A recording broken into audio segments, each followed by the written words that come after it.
And so I'm going to end off this segment here with my strikeout. And I think you read this article or the series of articles as well. A couple weeks ago, the Athletic was had a little kind of expansion featurette where they went over, I think, 4 different cities with hopes of landing an expansion franchise. They did a feature on Portland, on Las Vegas, Nashville, and Montreal.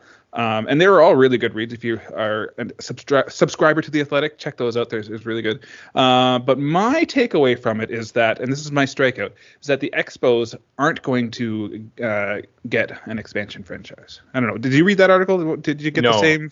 I didn't read any of those actually, but I guess that's not surprising because an expansion franchise will need a lot of money behind it, and I don't know what kind of financial backing the Expos group has really. They had the Bronfman family, who are pretty deep pocketed. I think that the expansion fee, I want to say is something close to.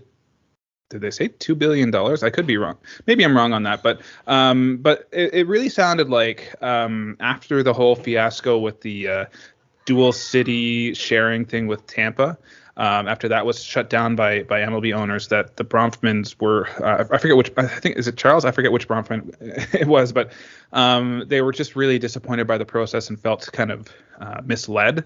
Or maybe even deceived, and it just didn't sound like they had their hearts in at that point, at least, or at this point, in pursuing a franchise, like a new franchise, an expansion franchise.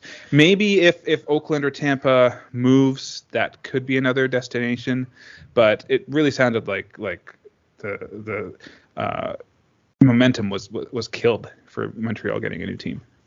Yeah, and I think also in terms of the Expos in Montreal, the city, from what I understand, a lot of the momentum was around potentially getting a new stadium. Like obviously they weren't going to build one. Well, they weren't going to build one before having the franchise, but I think it was the city council at the time, or maybe even the provincial government. They were trying to push for the stadium, but that's since changed, so there's less appetite from the politicians to try and push forward a new stadium. So I think that's probably part of it. And I think maybe the area where they had envisioned there being a stadium is off the board as well. It really sounds to me, though, if there's going to be new franchises, I'm not talking about relocated franchises, but as far as like brand new franchises, Nashville and Portland sound like the front runners to me. I don't think Las Vegas is going to get a new team. They might get the A's, but I think Nashville is for sure going to get a team, and Portland is the other one. Yeah, I think that for new teams, they'll want to go into markets that already have at least one of the major sports leagues already there. Because why? Well, let me ask you this question: why do you want to crowd the market? Why wouldn't you want to go into, like, Nashville has the Tennessee Titans and that's it.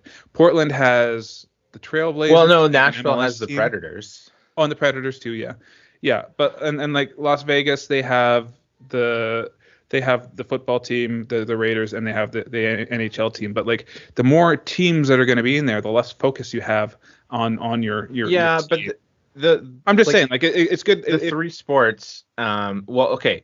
The only two sports that really overlap each other in terms of when they play and how many games would be NBA and NHL.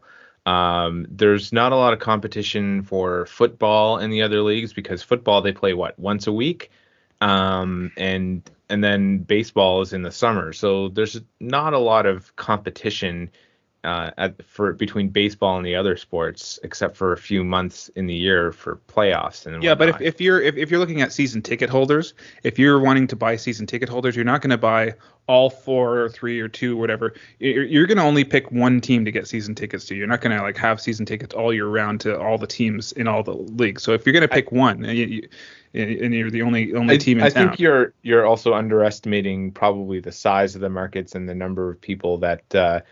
Not everybody is interested in football, hockey, or basketball. Some of them might be baseball fans, and they would prefer to go to those games. Yeah, and it's all how it's marketed and all that stuff too. But and yeah, like as far as market sizes, Nashville is just a booming market as far as population goes. Like Krista and I went there in 2014, and I think it's probably just a totally different look of a city since we in the 8 or 9 years since we were there. So yeah, like and Portland, that they would be a kind of one of the smaller markets, but it would be really interesting to see baseball in Portland.